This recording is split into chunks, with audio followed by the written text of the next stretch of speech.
Oi, pessoal, como vocês estão? Bom dia, espero que todos estejam bem. Vamos dar início à nossa atividade de hoje, a nossa aula de história. Vamos também ter uma atividade de um livro de inglês. Então, na nossa atividade de história, nós vamos fazer das páginas 406 até a 409. No livro de inglês, vamos fazer da 444 até a 446. Então, vamos falar um pouco sobre o segundo reinado. O último imperador do Brasil foi Dom Pedro II e ele governou de 1840 até 1889.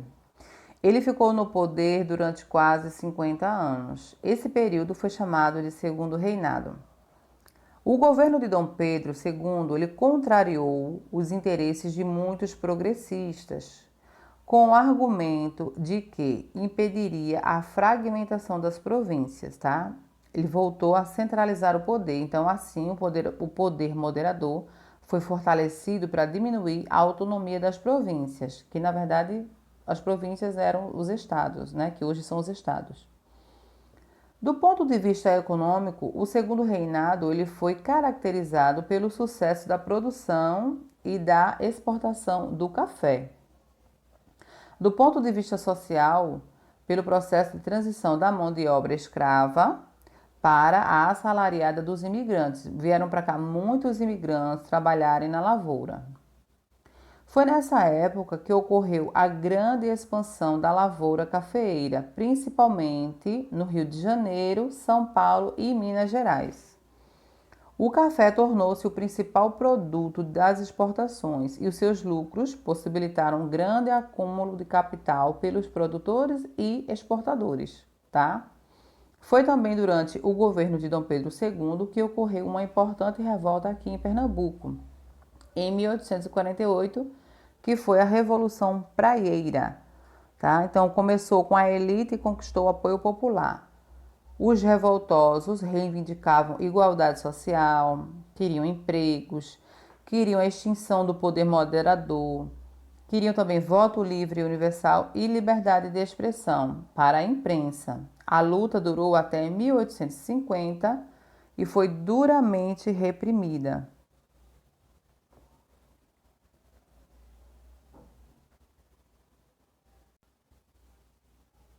Vamos para as atividades. Explique o que foi a Revolução Praieira. Segundo, que atividade econômica passou a ser a mais importante no início do segundo reinado? Justifique a sua resposta.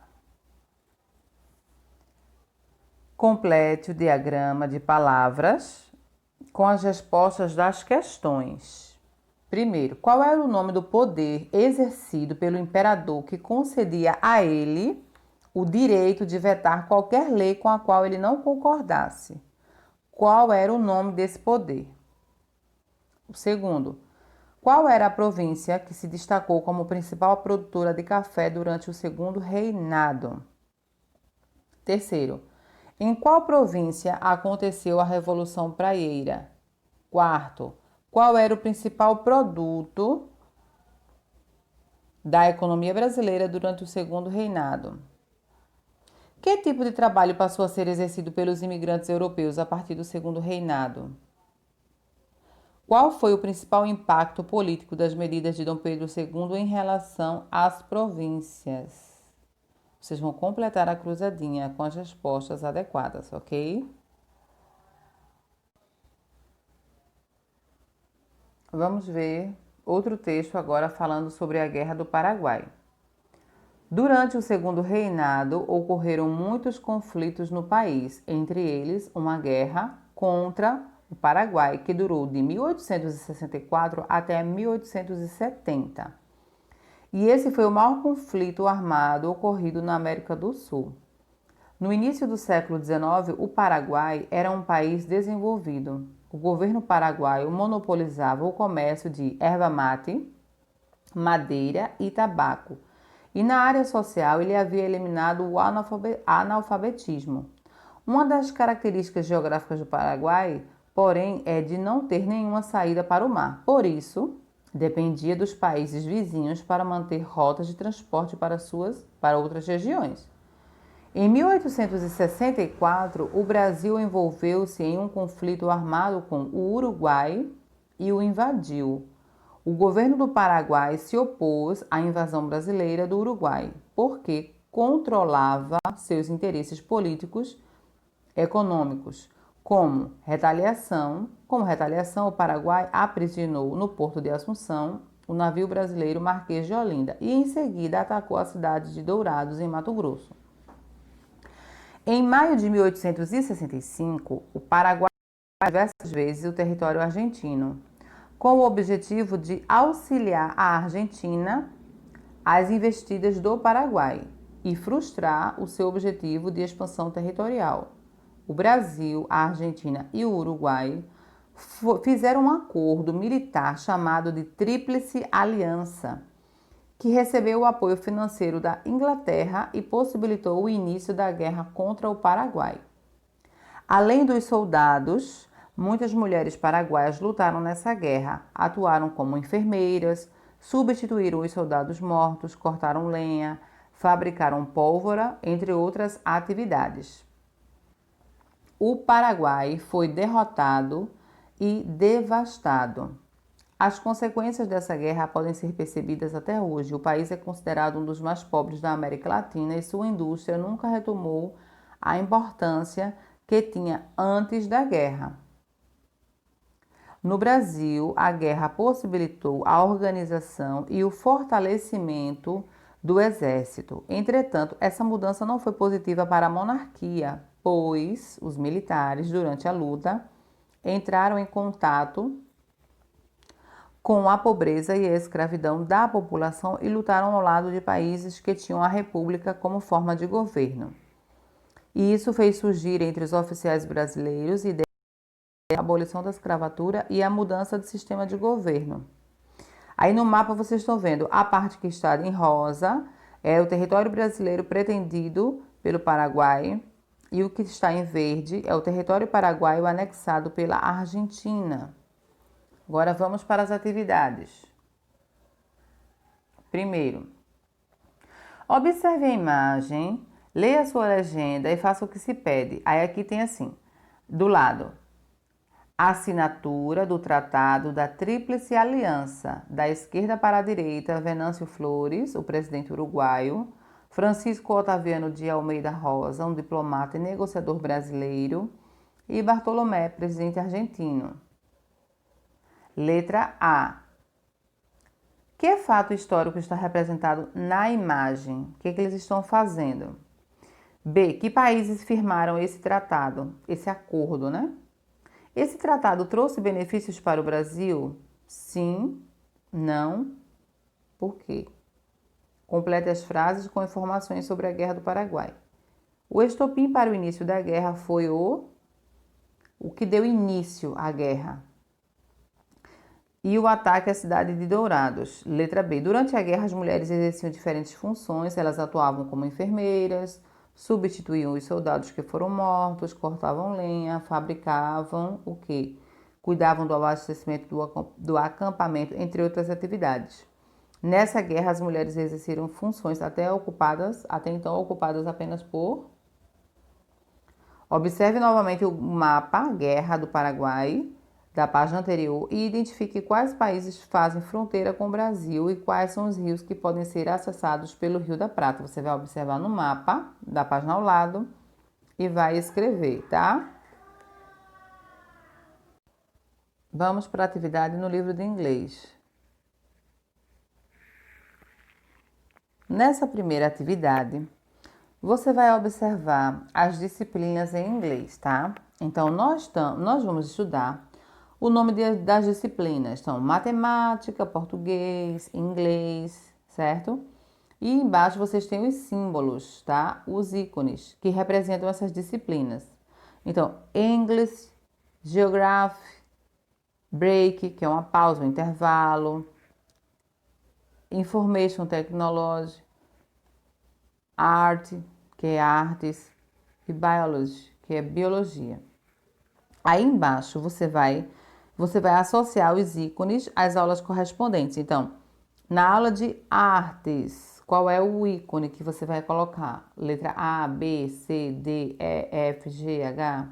Qual é o ícone que representa? O símbolo. Você coloca a letra lá na imagem do celular.